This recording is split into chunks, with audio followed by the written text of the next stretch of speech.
নমস্কার বন্ধুরা, মুনমুন কিচেনে আপনাদের সবাইকে স্বাগত।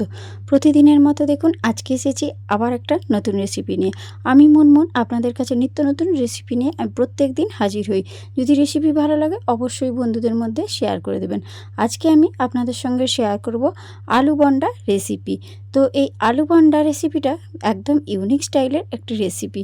একবার যদি আপনারা খান তাহলে কিন্তু বারবার এইরকম খাওয়ার জন্য ইচ্ছে জাগবে। আলু বন্ডাকে বিভিন্ন রাজ্যে বিভিন্ন রকমভাবে বলে। কেউ আলুর চপ বলে, কেউ আলু বন্ডা বলে, কেউ আলু বড়া বলে। তো আমি এর নাম দিয়েছি আলু বন্ডা। তো আলু বন্ডা রেসিপিটা তৈরি করার জন্য প্রথম থেকে শেষ পর্যন্ত আপনারা দেখুন, দেখলেই কিন্তু বুঝতে পারবেন যে বানানো কতটা সোজা। তো আলু বন্ডা রেসিপি তৈরি করার জন্য আমি প্রথমে এখানে নিয়ে নিয়েছি 3টে বড় বড় সাইজের আলু, একদম খোসা সহ সেদ্ধ করে নিয়েছি। আর সেদ্ধ করে একটু ঠান্ডা করে নিয়েছিলাম। তারপর আলুর যে এই খোসাগুলোকে কিন্তু ছাড়িয়ে নিতে হবে। আর এখানে একটা কথা বলে রাখি, আলু যখন সেদ্ধ করবেন এরকম খোসা সহই কিন্তু সেদ্ধ করতে হবে, তবেই কিন্তু পারফেক্টভাবে এই রেসিপিটা তৈরি হয়ে যাবে। আলু বন্ডা কিন্তু খেতে ভীষণ ভালো লাগে। ছোটোবেলায় মা যখন তৈরি করতো তখন কিন্তু বারবার এই আলু বন্ডা রেসিপি বা আলুর চপ যেটাই আপনারা নাম দেন বা আলুর বড়া যেটাই দেন, খেতে কিন্তু ভীষণ ভালো লাগে। একদম ইউনিক স্টাইলের কিন্তু তৈরি হয়। একবার হলেও আপনারা বাড়িতে বানিয়ে তারপর আমাকে কমেন্ট বক্সে কমেন্ট করবেন। তো আপনাদের সঙ্গে কথা বলতে বলতে দেখুন আমার কিন্তু সব কটা আলু সুন্দর করে খোসা ছাড়ানো হয়ে গিয়েছে। এবারে একটা আলু ম্যাশার দিয়ে খুব ভালো করে আমি কিন্তু আলুটা ম্যাশ করে নিচ্ছি। আর আলুটা ঠিক কীরকমভাবে তৈরি করতে হবে, মানে ম্যাশটা করতে হবে, সেটাও আমি আপনাদেরকে বলে দেবো। একদম পুরোপুরি যাতে ম্যাশ না হয় সেটার দিকেও লক্ষ্য রাখতে হবে। মানে আলু বন্ডা তৈরি করার জন্য আলুটা কিন্তু একটু গোটা গোটা থাকবে। এই রকম দেখুন, আমি আপনাদেরকে তুলে তুলে দেখিয়ে দিচ্ছি। ঠিক একটু ছোট্ট ছোট্ট গোটা গোটা থাকবে, এইভাবেই কিন্তু আলুটা মেখে নিতে হবে। আপনারা নিশ্চয়ই বুঝতে পারছেন যে আমি আপনাদেরকে কি বলতে চেয়েছি। তো আলুটা পুরোপুরিভাবে ম্যাশ না করে ওইভাবে ম্যাশ করবেন। আর এখানে আমি একটা মশলা তৈরি করে নিচ্ছি। তো মূল রেসিপিতে যাওয়ার আগে আমি কিন্তু একটা মিক্সার গ্রাইন্ডারের মধ্যে বেশ কিছুটা পরিমাণে আদা আর বেশ কিছুটা পরিমাণে রসুন আর 1 চামচ মতো গোটা ধনিয়া, 1 চামচ গোটা জিরে, আর এখানে আমি নিয়ে নেব বেশ কিছুটা পরিমাণে সাদা বাদাম, মানে যে কাঁচা বাদামটা হয় সেই বাদাম। আর ঝালের জন্য একটা শুকনো লঙ্কা দিয়েছি। আপনারা যদি ঝালটা বেশি খেতে চান তাহলে এখানে কিন্তু 2টো পর্যন্ত শুকনো লঙ্কাও দিতে পারেন, বা অথবা এখানে কাঁচা লঙ্কাও ব্যবহার করতে পারেন। এইভাবে কোনো রকম জল ছাড়াই কিন্তু এইরকম একটু দানা দানা রেখে এই পেস্টটা তৈরি করতে হবে। আমি একটু হাতে করেই তুলে আপনাদেরকে দেখাচ্ছি যাতে আপনারা ভালো করে বুঝতে পারেন। এরকম দানা দানা করে এই পেস্টটা তৈরি করে নিতে হবে। এবারে গ্যাসের উপর আমি একটা ফ্রাই প্যান বসিয়ে দিয়েছি। তো ফ্রাই প্যানটা বসিয়ে দিয়ে সামান্য একটু অল্প রিফাইন অয়েল দিয়ে দিয়েছি। এবারে এর মধ্যে দিয়ে দিয়েছি কালো সর্ষে। কালো সর্ষে 1 চামচ দিয়ে দিয়েছি। আর সর্ষেটা একটু যখন ভাজা হবে তখন এর মধ্যে দিয়ে দেবো সামান্য অল্প পরিমাণে একটু হিং। হিং আর কালো সর্ষেটাকে খুব ভালো করে তেলের মধ্যে ভেজে নিতে হবে। আর এখানে হিং দিলে কিন্তু ভীষণ ভালো লাগবে। হিংটা একদম স্কিপ করবেন না বন্ধুরা। আলু বন্ডা রেসিপি তৈরি করার জন্য হিং যদি না দেন তাহলে কিন্তু খেতে একদম ভালো লাগবে না। এবারে আমি যে পেস্টটা তৈরি করেছিলাম সেই পেস্টটা এখন ওই তেলের মধ্যে দিয়ে ভালো করে নাড়াচাড়া করে এটাকে ভেজে নিতে হবে। যেহেতু বাদামটা কাঁচা এবং অন্যান্য যে মশলাগুলো সবগুলোই কিন্তু কাঁচা আমি পেস্ট করেছি, তো একদম পুরোপুরি নয়, এইভাবেই কিন্তু গোটা রেখেই এগুলোকে পেস্ট করতে হবে। তারপরে এগুলোকে একটু ভালো করে ভেজে নেবেন। আর বাদামটা ভাজা হয়ে গেলে বা অন্যান্য মশলা ভাজা এগুলো খুব সুন্দর একটা সুবাস আসবে। আর এখানে কালারটা খুব সুন্দর আসার জন্য সামান্য অল্প পরিমাণে একটু হলুদের গুঁড়ো দিলাম। এতে দেখবেন এই মশলার কালারটা ভীষণ সুন্দর আসবে। সামান্য অল্প একটু হলুদ দিয়ে খুব ভালো করে এটাকে ভেজে নিচ্ছি। দেখুন বন্ধুরা, বাদামটা যখন ভাজা হচ্ছে মশলার সাথে ভীষণ সুন্দর একটা সুবাস আসছে। যখন এটা আপনারা বানাবেন তখন কিন্তু আপনারা নিজেরাই বুঝতে পারবেন। গ্যাসের ফ্লেমটা লো টু মিডিয়াম ফ্লেমে রেখে কিন্তু আমি মশলাটাকে খুব ভালো করে ভেজে নিয়েছি। আর এখন দেখুন মশলা থেকে অলরেডি কিন্তু তেল ছেড়ে দিয়েছে আর মশলাটা একদম ঝরঝরে হয়ে গেছে। মানে যে বাদাম ছিল সে বাদামটা সুন্দর করে ভাজা হয়ে গিয়েছে দেখুন। এবারে কিন্তু এটাকে আমি প্লেটের মধ্যে একটা তুলে নিচ্ছি। তুলে নিয়ে এখন আমি একটা সাইডে সরিয়ে রেখে দেবো। তো সম্পূর্ণ মশলাটা দেখুন আমার তোলা হয়ে গিয়েছে। এবারে আমি যে আলুটা মেখে রেখেছিলাম সেই আলুর মধ্যে দিয়ে দিচ্ছি স্বাদ মতো লবণ। আর এখানে লবণটা একটু বুঝে শুনে দেবেন। আর এর মধ্যে এখন আমি দিয়ে দেব সামান্য অল্প পরিমাণে একটু ধনিয়া গুঁড়ো। ধনিয়া গুঁড়ো দিলে খেতে বেশ ভালো লাগবে। আর এখানে দেখুন আমি যে মশলাটা ভালো করে ভেজে রেখেছিলাম সেই মশলাটা সম্পূর্ণই এখন ওই আলুর মধ্যে দিয়ে দিলাম। আর এর মধ্যে দিয়ে দেবো ফ্রেশ কিছুটা ধনেপাতার কুচো, সামান্য অল্প পরিমাণে ধনেপাতার কুচো দিয়ে দিলাম। আর এখন যেটা মূল সেটা হচ্ছে সামান্য অল্প পরিমাণে একটু পাতিলেবুর রস। এটা কিন্তু একদম স্কিপ করবেন না বন্ধুরা, অবশ্যই পাতিলেবুর রসটা দিবেন, তবে আলু বন্ডা রেসিপিটা খেতে ভীষণ ভালো লাগবে, ভীষণ একটু টকটক লাগবে, খেতে খুব ভালো লাগবে। তো এইভাবে সব কিছু দেওয়ার পর এই আলুটাকে খুব সুন্দর করে মেখে নিতে হবে। সব কিছু মাখা হয়ে গেলেই তারপরে আমি মূল রেসিপিতে চলে যাবে, তবে আলুটা একটু ধৈর্য ধরে মাখবেন। আর আলুটা যেন একটু গোটা গোটা থাকে, এটা আমি প্রথমেও বলেছিলাম, আবারও বলছি, আলুটার মধ্যে যেন কিছু কিছু আলু একটু ছোট ছোট গোটা গোটা থাকে, তবেই খেতে বেশ ভালো লাগবে। আর এই পর্যায়ে দেখুন আলুটা কিন্তু সুন্দরভাবে মাখা হয়ে গিয়েছে। আলু বন্ডা তৈরি করার জন্য আমার কিন্তু আলুর পুরটা সম্পূর্ণ রেডি। এবারে হাতটা ধুয়ে পরিষ্কার করে এসে হাতের মধ্যে একটু তেল বুলিয়ে নিয়েছি। আর এই আলু থেকে বেশ কিছুটা পরিমাণে একটু করে আলু কেটে নিয়ে আমি কিন্তু এরকম গোল গোল টাইপের মণ্ড তৈরি করে নিচ্ছি। দেখুন বন্ধুরা, ঠিক এইভাবে কিন্তু গোল গোল করে আমি পাকিয়ে নিচ্ছি। এইভাবে যদি হাতের মধ্যে একটু তেল বুলিয়ে নেন তাহলে একটুও হাতে লেগেও যাবে না, জড়িয়েও যাবে না। এইভাবে কিন্তু গোল গোল করে তৈরি করতে আপনার খুব সুবিধা হবে। আলু বন্ডা রেসিপিটা একদম ইউনিক বন্ধুরা, বাড়িতে যদি সেদ্ধ আলু থেকে থাকে একবার ঝটপট এই রেসিপিটা তৈরি করে ফেলুন। বাচ্চা থেকে বড় সকলে কিন্তু চেয়ে চেয়ে খাবে। আর আমি গ্যারান্টি দিয়ে বলতে পারি এই রেসিপির কিন্তু জুড়ি মেলা ভার।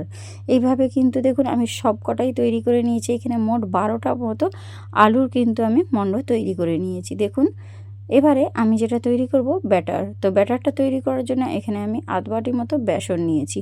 আর বেসনের পরিমাণটা আপনারা একটু বুঝে শুনে দেবেন। এখানে দিয়ে দিলাম বেসনের মতো স্বাদ মতো লবণ। আর কালারটা ভীষণ সুন্দর আসবে তার জন্য দিয়ে দিলাম সামান্য অল্প পরিমাণে একটু হলুদের গুঁড়ো।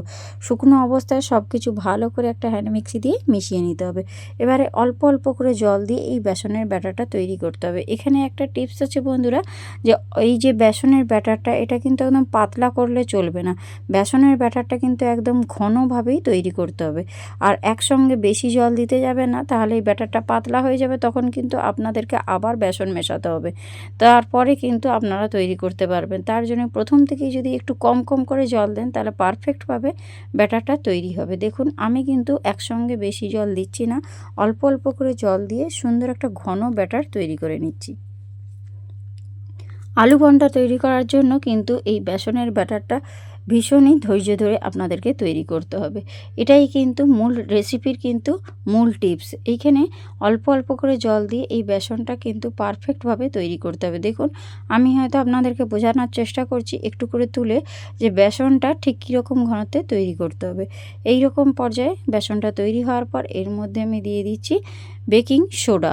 বেকিং পাউডার নয়, আমি এখানে বেকিং সোডা দিচ্ছি। অবশ্যই বেকিং সোডাটা দেবেন, তবে ভীষণ মুচমুচে হবে ওপর থেকে, খেতে আলু বন্ডাটা খুব ভালো লাগবে। তো বেকিং সোডাটা দিয়ে খুব ভালো করে আমি কিন্তু আবারও ব্যাটারের সঙ্গে মিশিয়ে দিলাম। তো এবারে আমি চলুন গ্যাসের কাছে চলে, গ্যাসের উপর আমি একটা অ্যাপ্পে প্যান বসিয়ে দিয়েছি। আর তার মধ্যে সামান্য অল্প অল্প করে তেল দিয়ে দিয়েছি। প্রতিটা কাপের মধ্যে দেখুন আমি কিন্তু এরকম একটু একটু করে রিফাইন অয়েল দিয়ে দিয়েছি। এবারে তেলটা খুব ভালো করে গরম হয়ে যাওয়া পর্যন্ত আমি ওয়েট করছিলাম। এবারে যে আলুর মণ্ডগুলো আমি তৈরি করে রেখেছিলাম ওই বেসনের ব্যাটারের মধ্যে দিয়ে, এরপরে বেসনের একটা সুন্দর কোটিং করে নিয়ে আমি কিন্তু একটা একটা করে ওই অ্যাপ্পে প্যানের মধ্যে দিয়ে দিচ্ছি।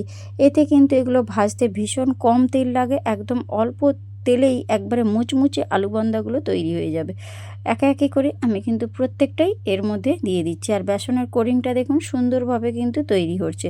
আর এখানে যদি বেসনটা পাতলা হয়ে যেত, এর মধ্যে কোটিংটা কিন্তু একদম ভালো হতো না, তখন কিন্তু আলুগুলো বাইরে বেরিয়ে যেত। তার জন্য আমি এখানে বলেছিলাম যে বেসনের যে ব্যাটারটা হবে সেটা যেন একটু ঘন হয়।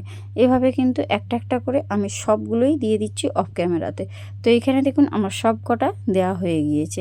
আর একটু প্রথমেই আপনারা উল্টাতে পাল্টাতে যাবেন না, একটু নিচেটা একটু ভাজা হয়ে যাওয়ার পর আপনারা আস্তে আস্তে একটা চামচ দিয়ে অপর সাইডটা উল্টে দেবেন। দেখুন আমি ঠিক কিভাবে উল্টে নিচ্ছি।